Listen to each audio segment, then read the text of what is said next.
All right. So Curtis, you want to go ahead and start since you're out in the field? Let us know what you're currently up to. Hey, Curtis Waters. I'm out here at a job site in Gastonia.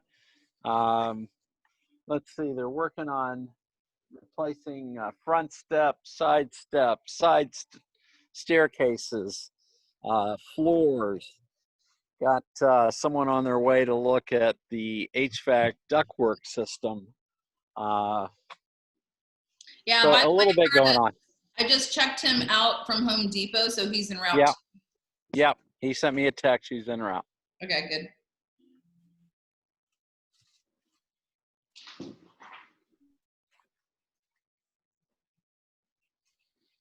Hello, everybody. I'm Philip Johnson. I'm a landlord. I'm in Charlotte, and I'm not doing much of anything but encouraging my friends and neighbors to vote. If you haven't voted, please go vote before the day is over. Yeah, I have no idea who you're voting for at all. Well, you know, it's only a biennial choice. Well, we can all agree to disagree and love each other regardless, right? I was in line at 7 this morning. Well, actually, I stood in line at 6:30. All right, so we're going to be a political-free meeting. So I have a question there. We're a political three. What now? I said we are a political three. I have a question. Well, we're not getting into politics, but hello, Adina. Good to see that you are back in the mix of things. You want to go ahead and start the check-in? I would love to start the check-in. Hey guys, welcome to our meeting. Let's start check-in. Who wants to check in? Tell us what you're currently up to, your name, and what do you need to move your business forward in the next 30 days. So, who wants to check in today? Yeah, Curtis already did his check-in because he's there on site. Awesome. Philip Johnson, come on. What are you up to? I just checked in, Dina. I'm focusing the last few days on voting. All right. Mr. Wendell. Rock the boat. Awesome.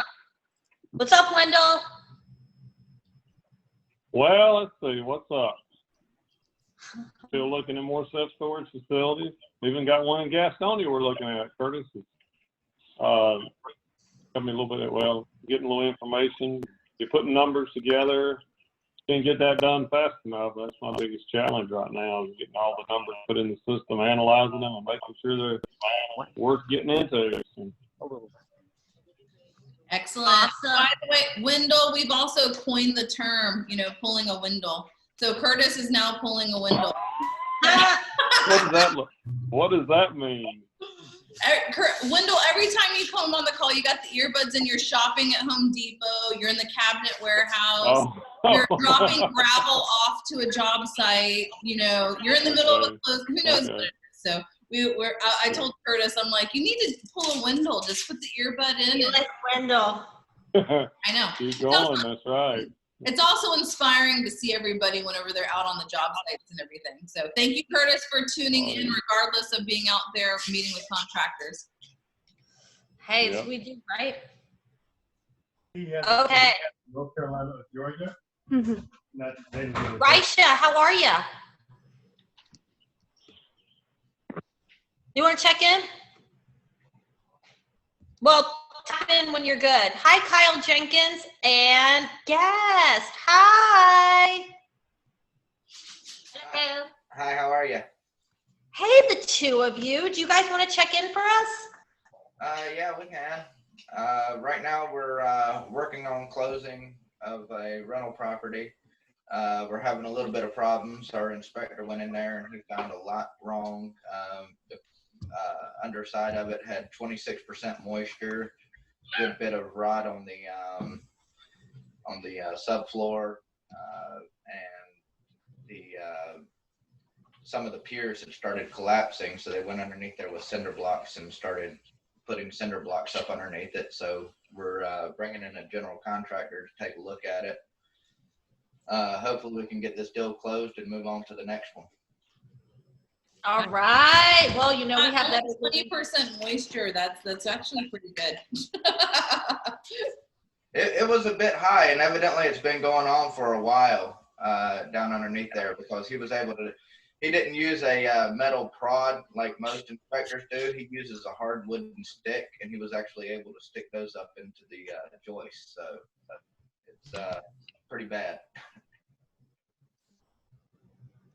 All right, well, you guys, you know, we have that open floor if you want. Oh, Bonnie, were you saying something? No, I was just saying, yeah, we deal with that all the time. So wood is cheap, luckily. That's what Curtis is out there inspecting currently. Yeah, we throw a little termite damage on top of it, and it's just the icing on the cake, right? Yeah, we just replace it. Whenever we see it, we're like, take the wood out and just put something new. Well, that's kind of what we're getting the house for a pretty good deal in the area. It's going to have a good bit of cash flow coming with it, so I'm not too concerned with it. Awesome.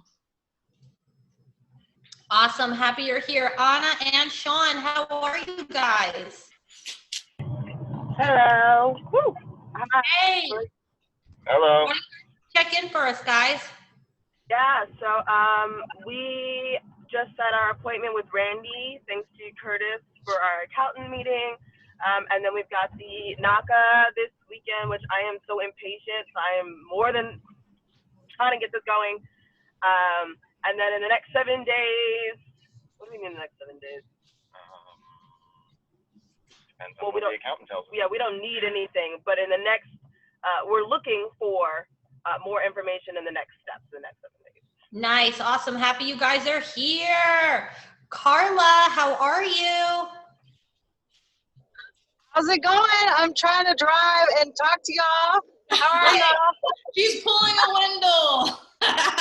Oh my gosh, everybody is taking the time to be there on their days off. This is or their days on, should I say.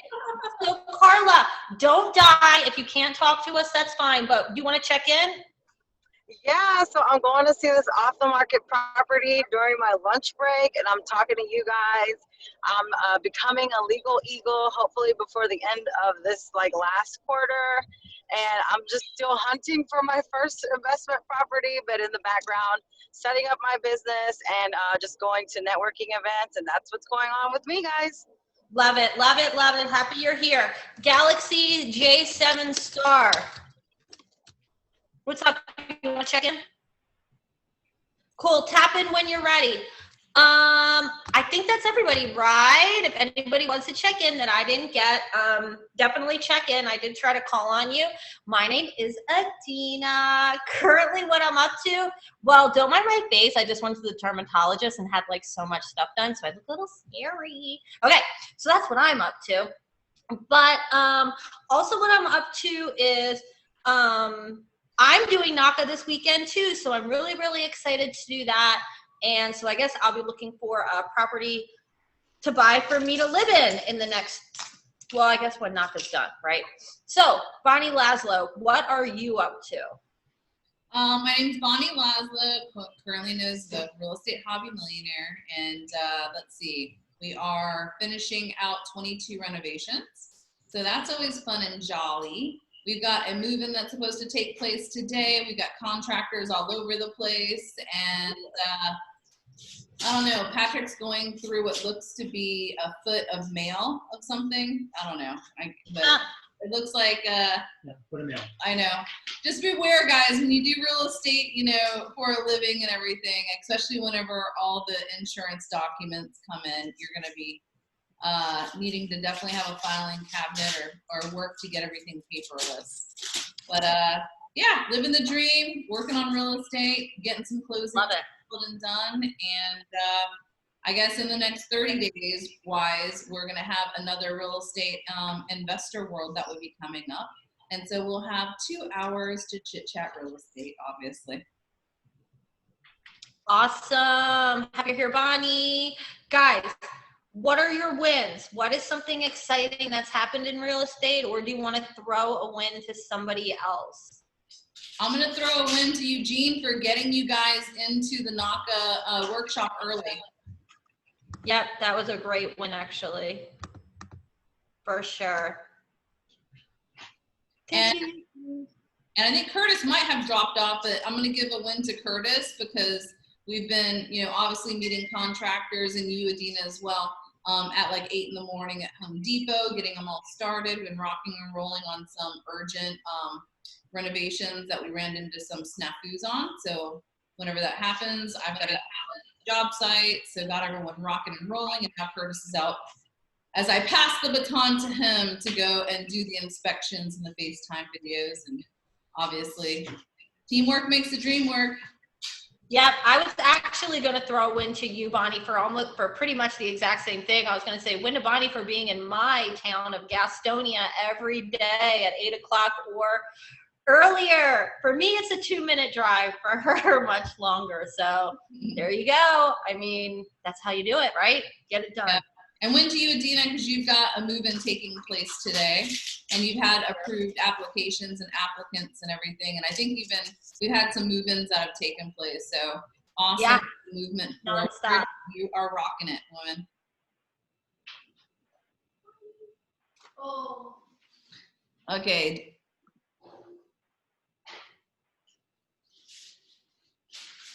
Are you frozen, Adina? Are you okay? Oh, looks like Adina's frozen. So I'll go ahead and I'll take up the rest. Does anyone else have any other wins that you want to share? Wendell, where are you at on your closing?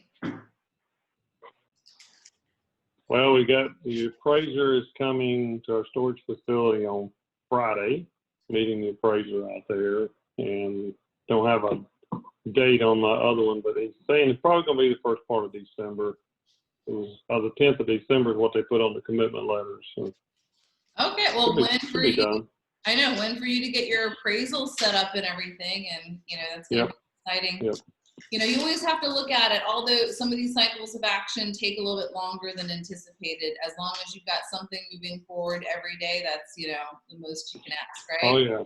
Oh, yeah, the banker called me yesterday. He said he's like a chess game. He's got so many projects going on right now. He's just moving the players on the boards. I know. And just so you know, the closer we get to the end of the year, the busier it's going to get because everyone's on getting those tax deductions and getting all of this COVID miracle.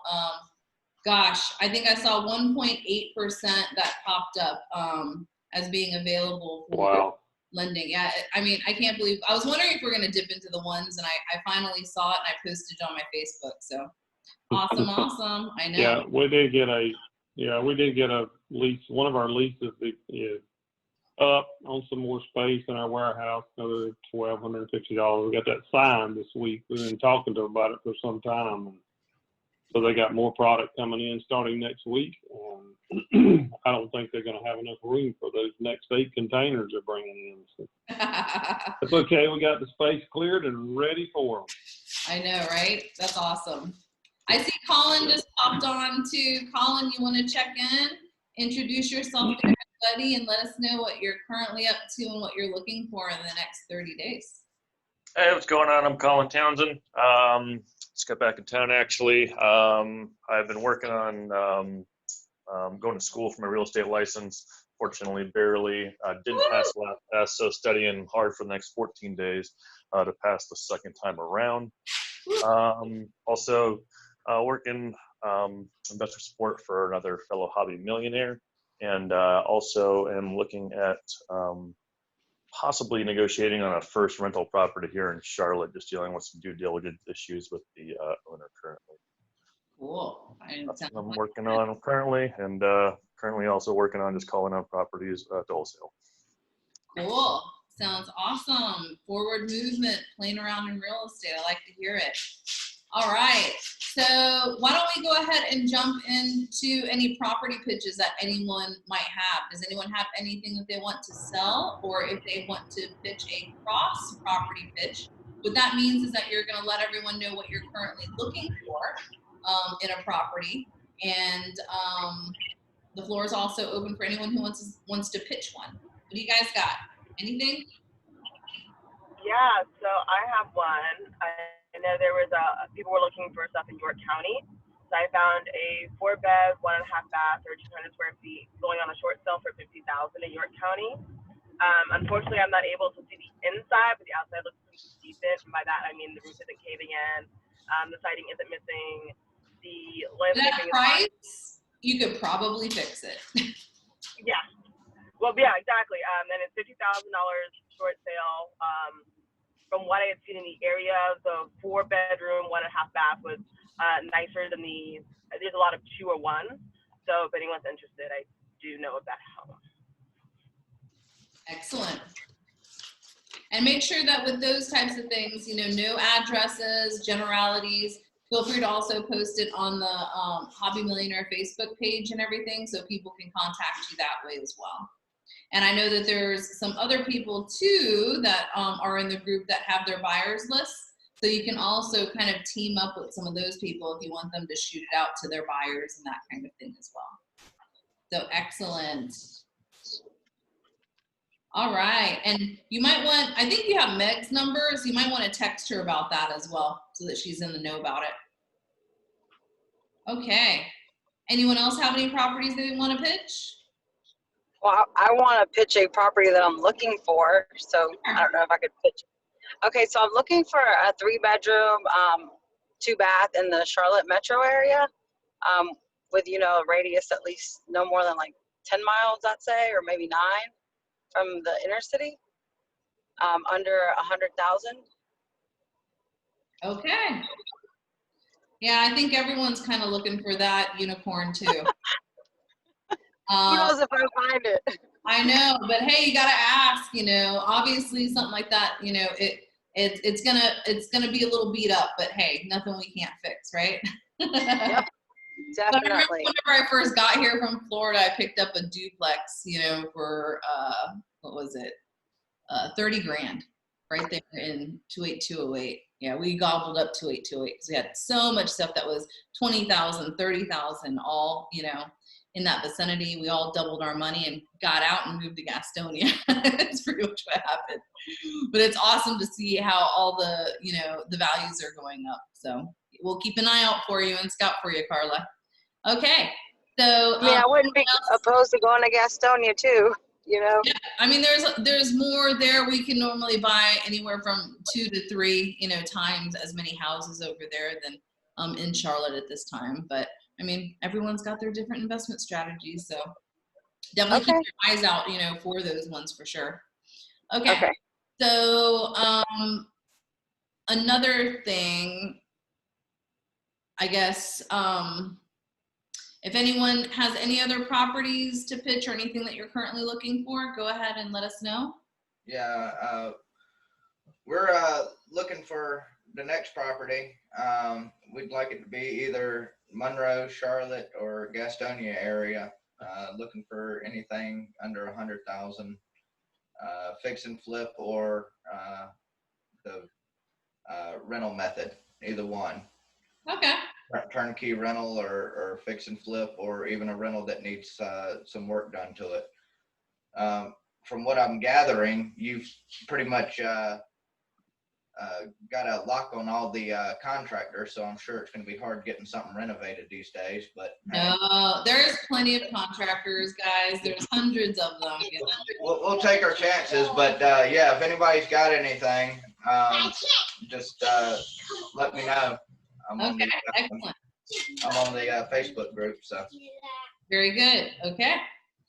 And so I guess we should, because I mean, I see those deals, they're all over the place, a dime a dozen, so at, one of the next meetings, I'll try and pull some so that you guys can, start hearing about them. But yeah, we buy those types of properties under 100,000 practically every week.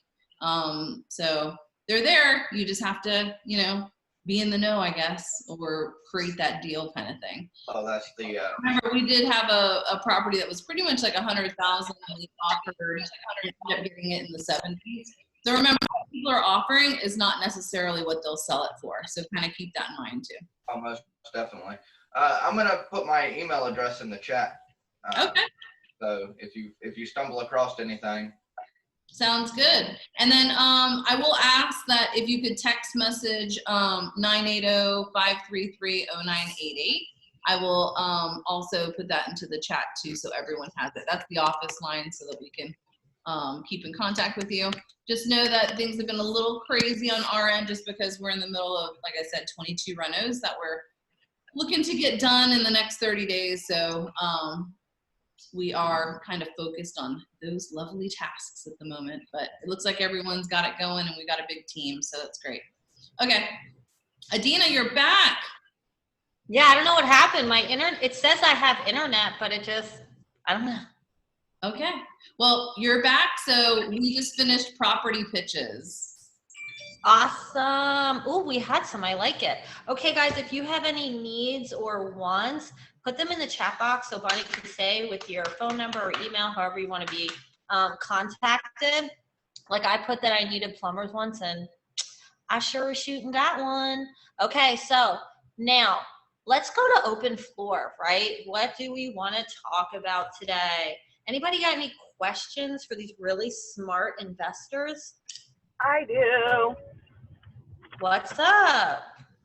So, we got mail, so our first mail, woo, for our LLC, and I was wondering you guys' opinion.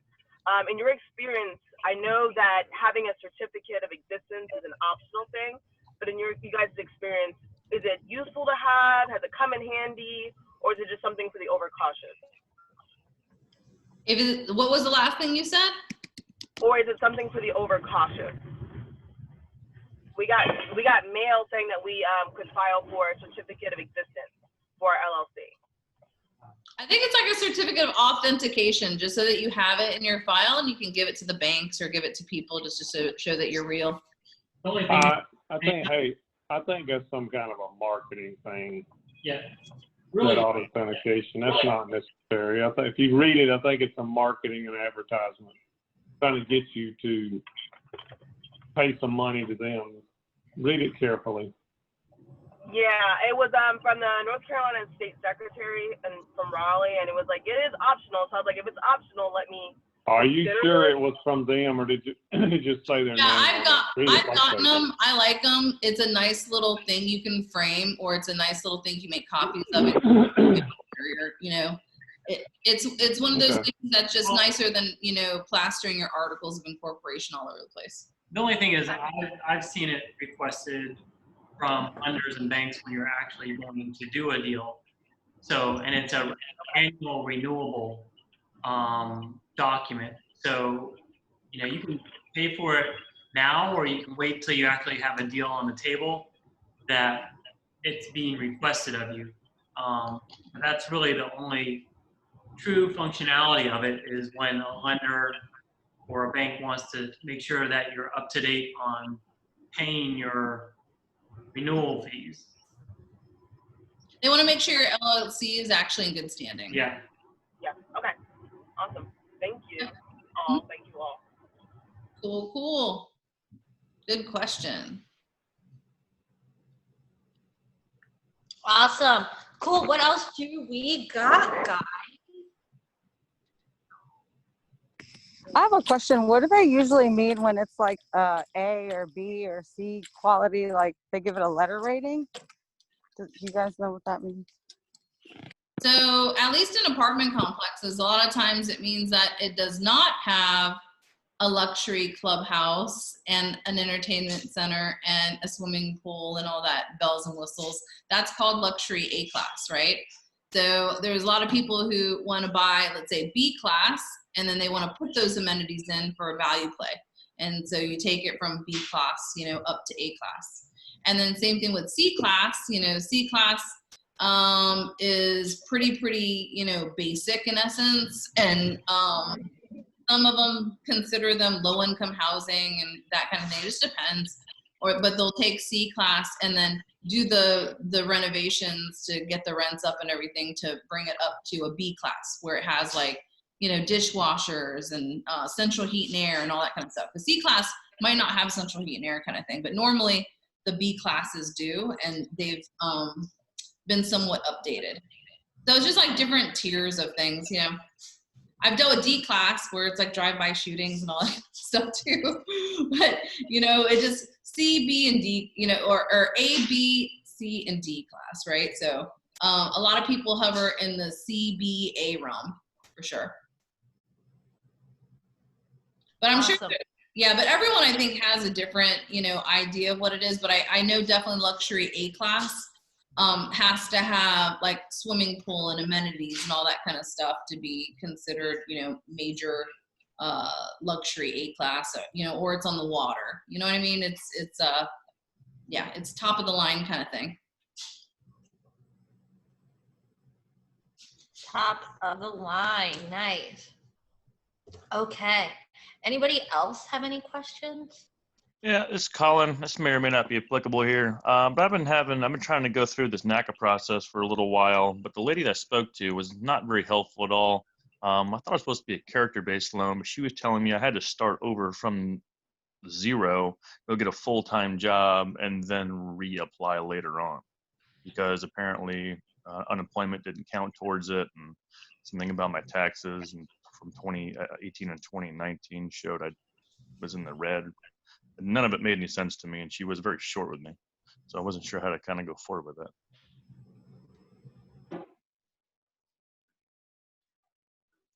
I would find another advisor and find out if what she's saying is true. That doesn't sound right. Yeah, it didn't sound right to me either, but she was saying that a lot of these people are volunteers and stuff, so maybe they are just looking to put you into a box kind of thing. But I know people who have been self-employed that have it. Sometimes they want time frames, just like a normal bank would. They want to see, you know, a couple years back or something like that. But I would definitely probably go to the source to look and read the guidelines yourself. That way you can see if what this person is saying is actually true or not. And I know that they've got, you know, kind of chat centers and help centers that you can probably ask questions. And I would say just ask the question, you know, with multiple people to see if you get the same answer or not.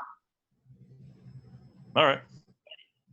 Yeah. Also, definitely let us know. Yeah. Say it again. NACA, while they are character based, they're still going to be concerned about, do you have enough income?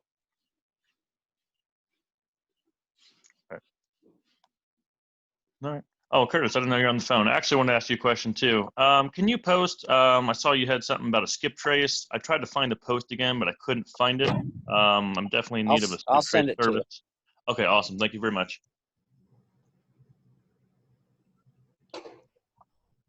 Oh, here comes Jose.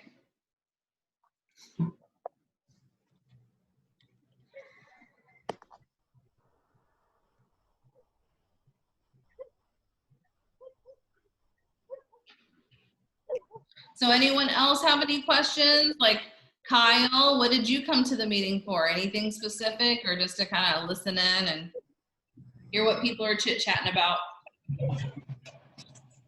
I have another question if Kyle doesn't have a question. Go ahead, Kyle. So when you start getting, I guess, your legal structure set up, has anyone used that like iFile online? You can go directly to the Secretary of State. You mean like having someone do it for you? Because if you're going to hire someone to do it for you, you might as well just let the attorney do it for you for $300. Oh my goodness, no! I've had attorneys over here in the Charlotte area. They're like $750 to get all like the formations and the articles of operating and all that stuff. So you're saying it's $300? At the most. Hey Jose, how much did you spend for yours or something? I see you're nodding. $125. Yeah, we paid $125 as well. We were super cheap. So you want to go ahead and invite Carla with how you got it done for $125 so that they can understand. So we went straight to the state of Secretary, North Carolina. Yeah, Secretary of State of North Carolina. And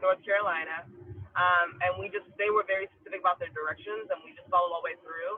And then we just talked to the accountant, and he looked at our stuff, and he's like, "Oh, this was done great." We registered ourselves as a registered agent, and we just filed the $125.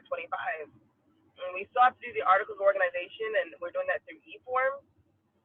But all of it, I mean, we didn't pay anyone else. So for your articles, have you priced that? Have you received quotes? Just asking because the attorney said that usually that's, you know, gonna be with the articles, it's gonna be like $750. I called 2 different places here in the Charlotte area, and one was $700, the other one was $750. So just wondering. Yeah, you gotta call more people. Or do Okay. it yourself kind of thing. But yeah, I've never paid any more than $300 for an attorney to do it for us. Yeah.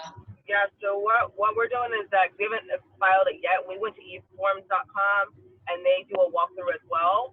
But what we do is that if we have any questions, because I never want to mess up taxes, like no one wants to mess up the IRS, what we do is that before we start filing, we go and we just have a consultation with our attorney.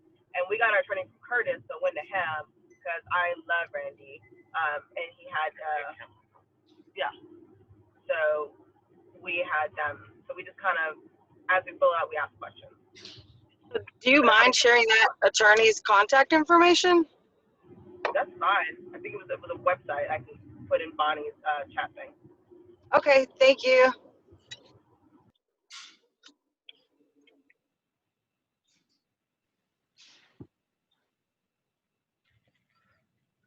Hey, I know Awesome. it's kind of late, but I got to win. We got approved for a Harmony lender 8.25 interest rate. Yay! That was awesome. That is so awesome. I love that win. Also, now that I got the space, if anyone is interested in a turnkey multifamily, one bed, one bath in Charlotte, there's one available for $175,000 or best offer. What was that? Excuse me. So it's a duplex. Each side is one bed, one bath. He literally put a wall down the middle. It's on the west side of Charlotte. He just finished renovating it. He's asking $175,000 for it. And what is it renting for? I believe it doesn't fit your benchmarks, but I believe it's like $800 per unit. Gotcha. Hey, so there's some people still out there buying, you know, and they want to pay money in every month. Correct. All right. I have another question about, you guys are mentioning the NACA. So how does that work? And what is that like a housing program or something? Anna, you want to take this one? You said me? Yeah. Oh gosh. So NACA is a housing program. It's meant for low income. It's supposed to be a character-based loan to help you get in. And so what you want to do is you want to sign up and register for a kind of like a slideshow presentation. Hold on a second. Workshop. Let me be clear, guys. NACA is not based on low income at all. You could be making $1 million and get a NACA loan. Okay, so it's a program that promotes neighborhood stabilization. So I had a hobby millionaire that came on, and all they wanted to do was learn about NACA, and they went and bought their $300,000 house on the golf course, and I never saw him again. Right? His last win that he shared was, "I got it," and you know, and he was like, "Thanks, hobby millionaire, I'm out," right? And he went on about his way. So so just understand that, you know, it's not for low income at all. You could be making $1 million there, you know, and you can still get a NACA. Okay, yeah, thank you, Bonnie. So I guess what I'm talking about, they help you get your first home. So you can't have had a home, like you can't have a home right now. It's like you have a husband, if I got NACA, but Sean owns the home, it doesn't count. But they help you get into a home. It's the whole point of it. And you'll want to take a workshop, and then you'll be assigned a counselor, and you'll work with them in order to be approved to get a home. So you can't ever have purchased a home, or you just can't have a home at the moment of going to NACA? From what I saw on the website, you cannot have a home in your name. It's What not, about if if you you're on a ever, deed or something of someone's home? you might want to ask someone. Okay. I know we do have a hobby millionaire on this named Eugene. I think he's usually at the evening one, and I mean he's a pro. He's the one who helps most of us get in the workshops early, so he'd be a better person to ask on the hobby millionaire. But I know you cannot have you can't be associated with any kind of home. It's home free. Okay. Okay. And what's the guy's name? Eugene. Eugene. Oh, thank you. Yeah, Question. he just got off of a call with the business credit people, so I know that he's tied up learning about all that lovely stuff. So question, I don't know if anyone can answer. So if you do NACA, can you still like own a house under an LLC?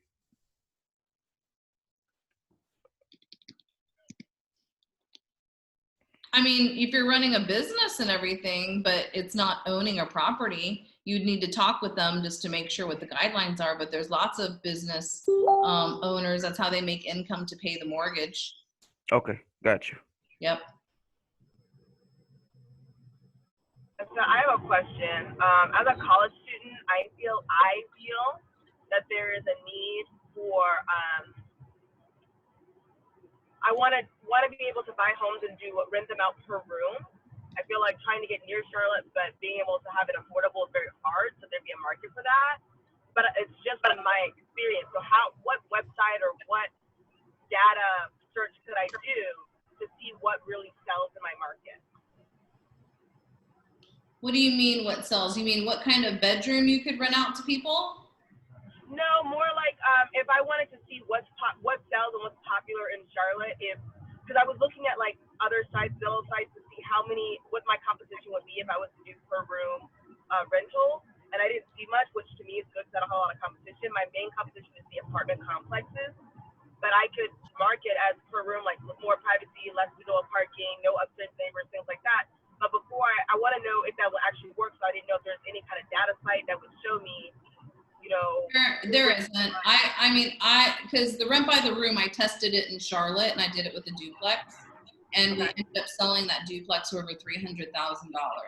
So everything is based on how much rent you can have. So, what I tell people is, go ahead and get like a 4-bedroom house, keep the master for yourself and rent out the other 3 rooms. And you can rent out the other 3 rooms for, $500 to $600 a pop, right? And make that mortgage go away.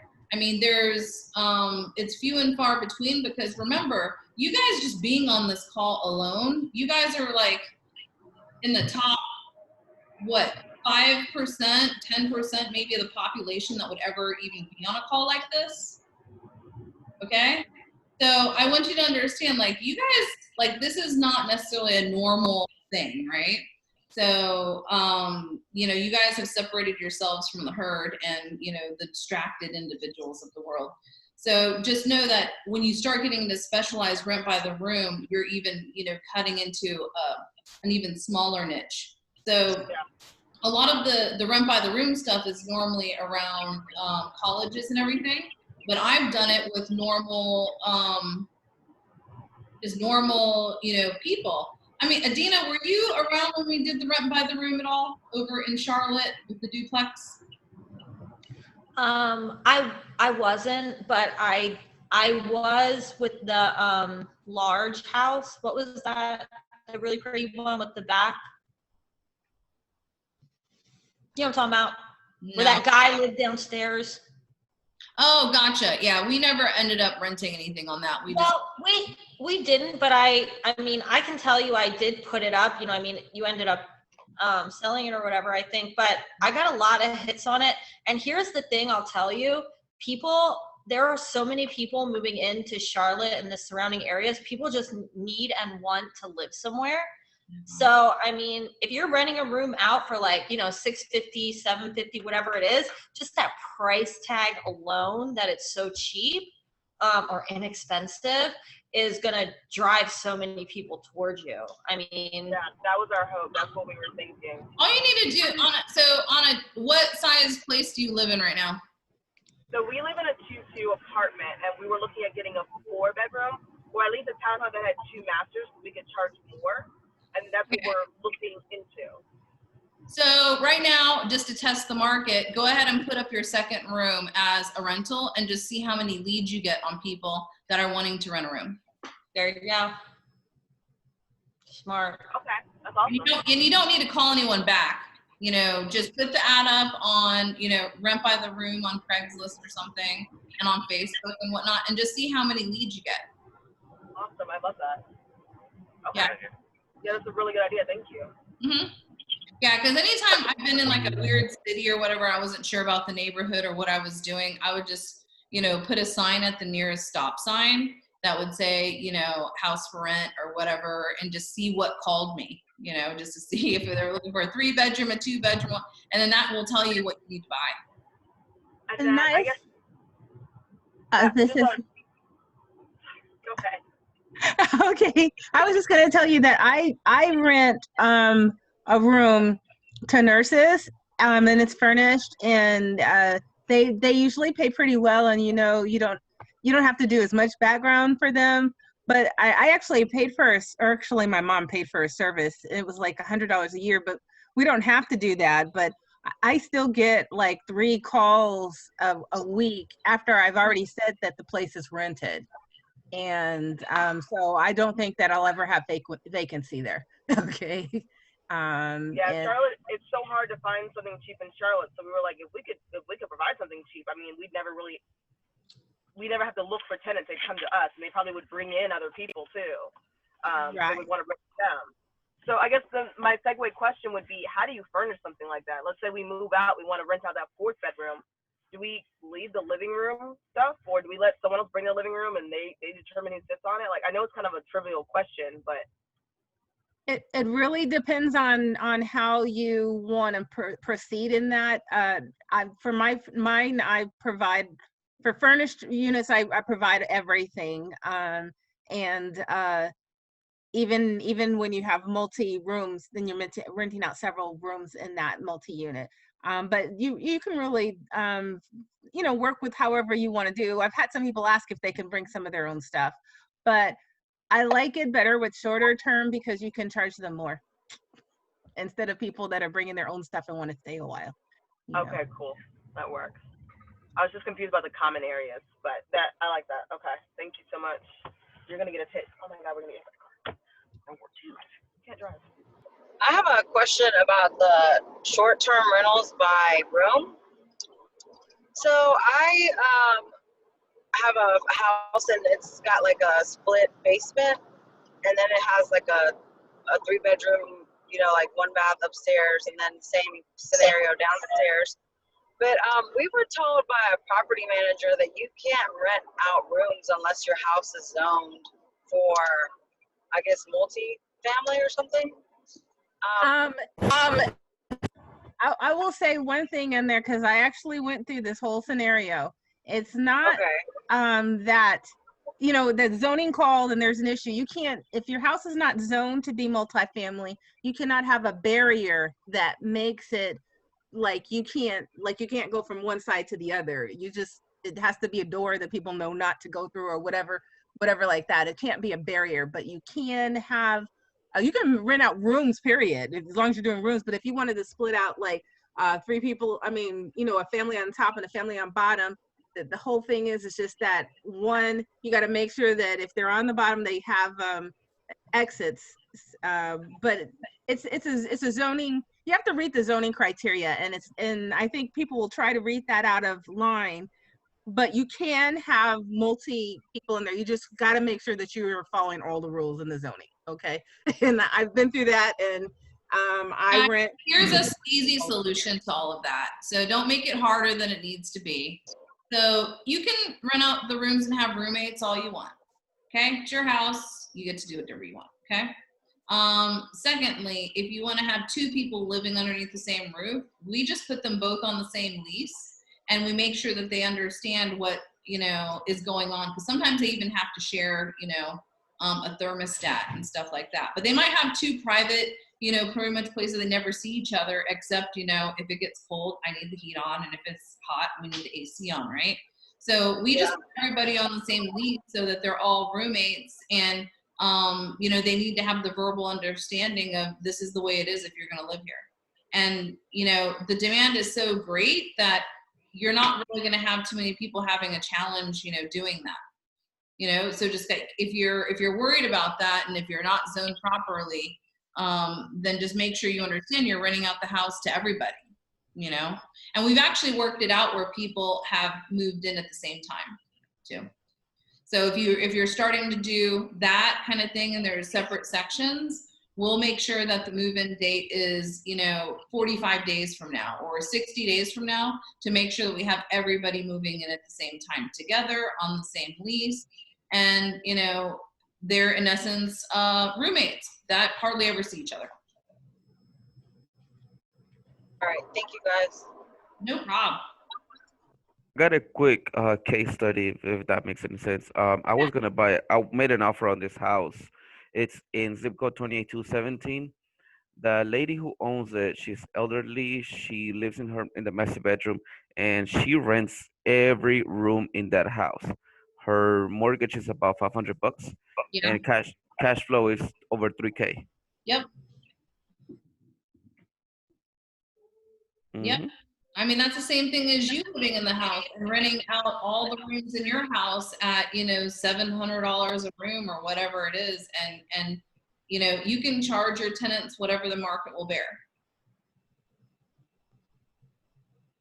I got a question on foreclosures. I heard a rumor where, is it illegal to approach a foreclosure house right now because of the? Whenever I was in Florida, I don't know, like, I remember there was some kind of law passed not to target people. So anytime I was talking to anyone, if I ever went out there, I would knock on their door, but I'd knock on every door on that specific street. So it's like they weren't pinpointed, right? Or if I wanted to send a letter to them, I would send a letter to everyone, you know, on the street kind of thing. Because the whole thing is, you know, why be specific about, you know, a foreclosure person who's willing to sell their house for $80,000 if the rich person across the street who's not in default is willing to sell their house for $80,000 across the street? Okay.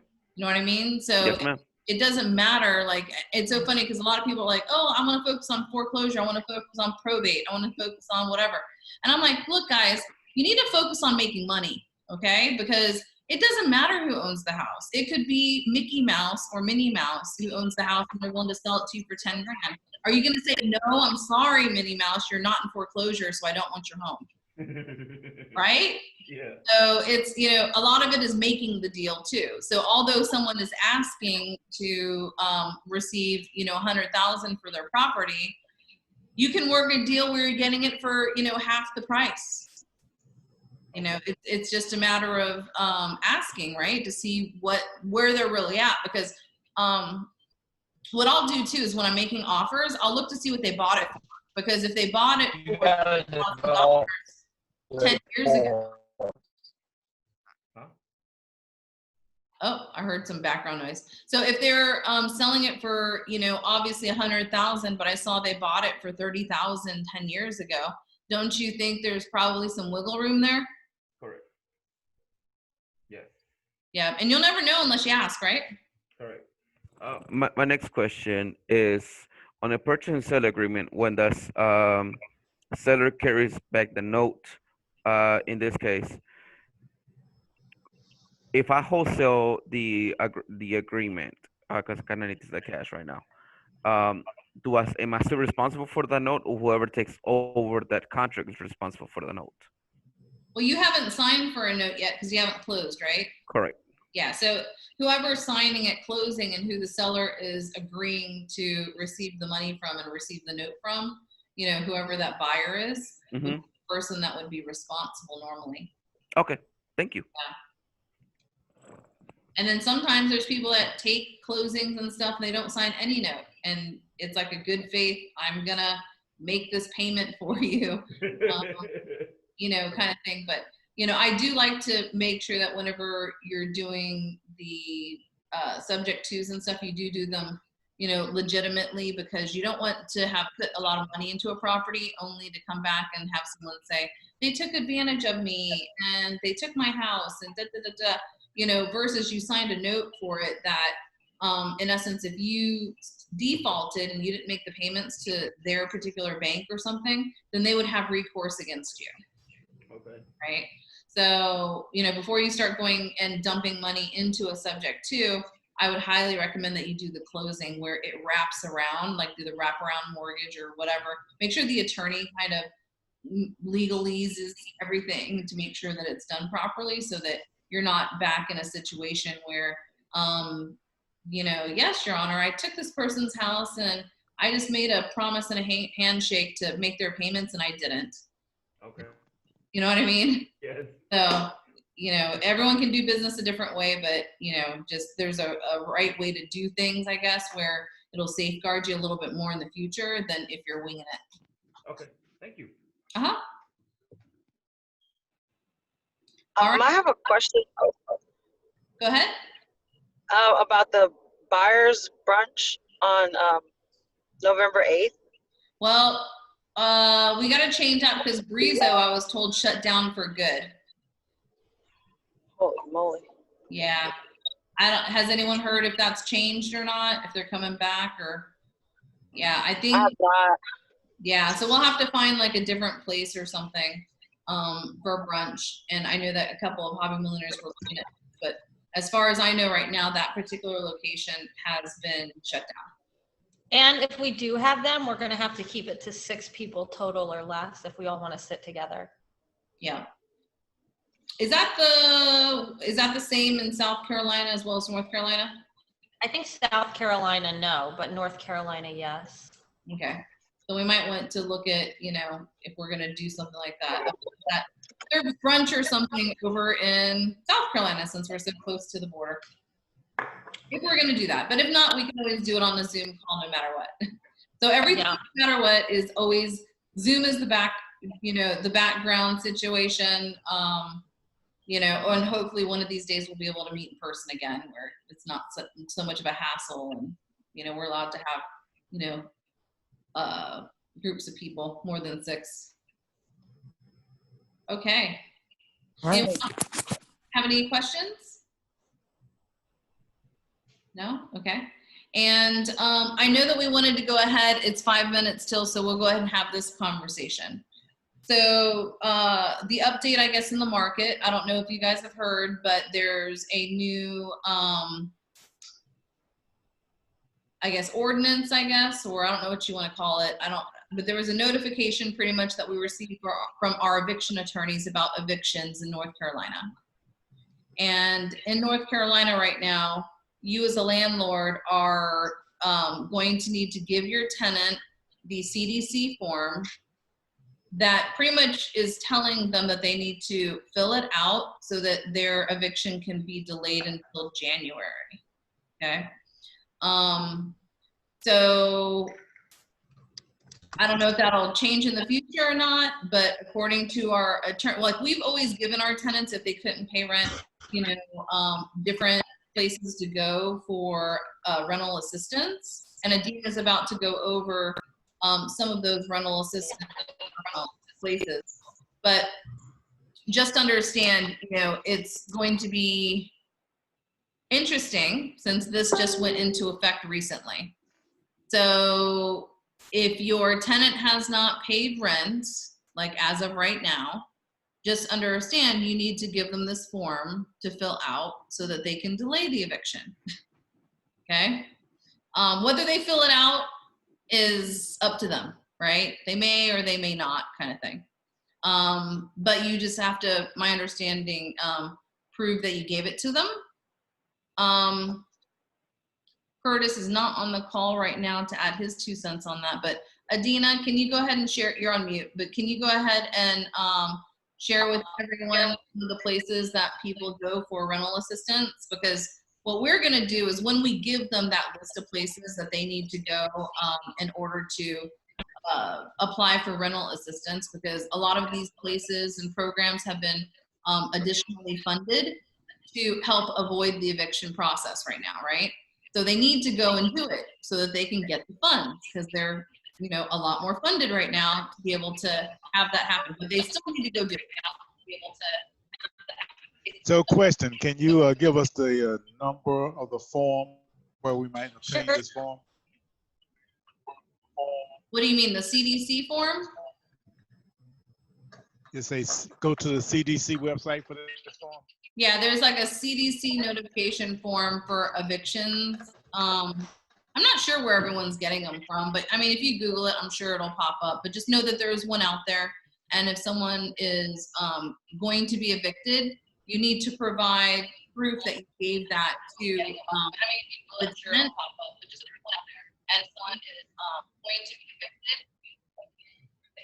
We got some feedback going on. Sorry.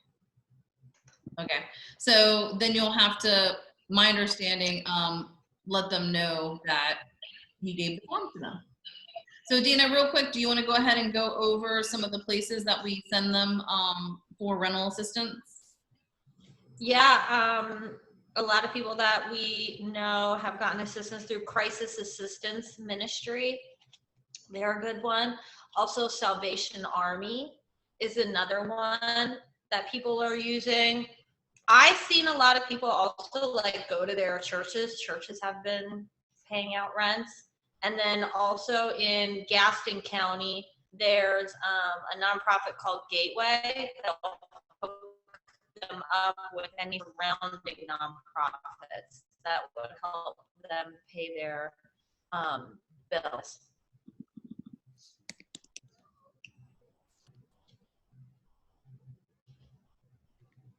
And that's what we suggest. Yeah, and just know that these changes went into effect as of yesterday.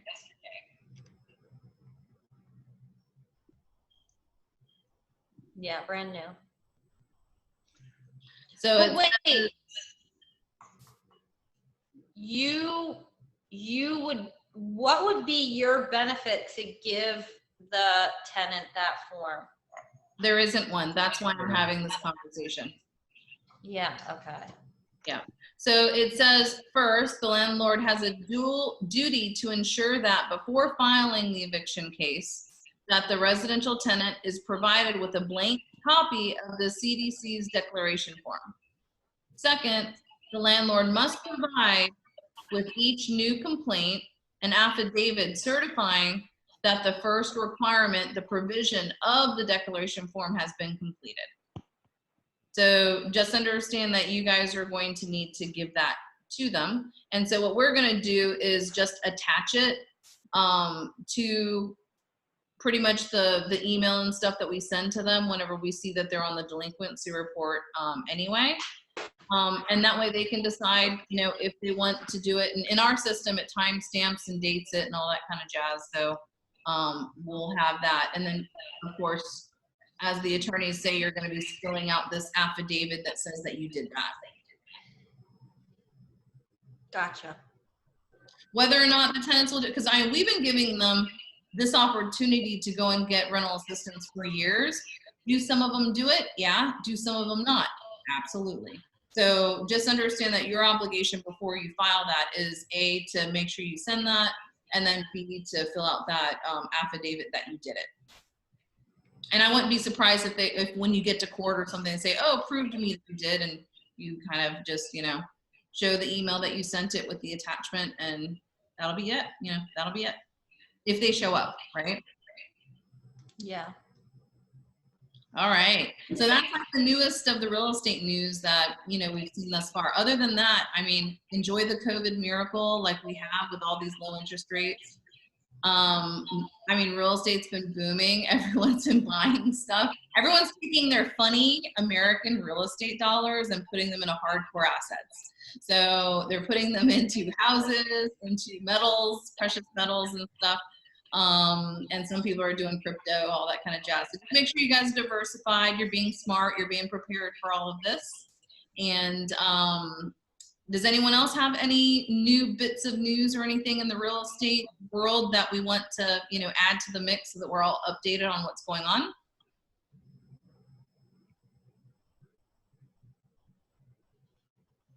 Okay. So then with that said, then I'm going to go ahead and close the meeting. We'll see you guys at 7 o'clock tonight or 7 o'clock tomorrow.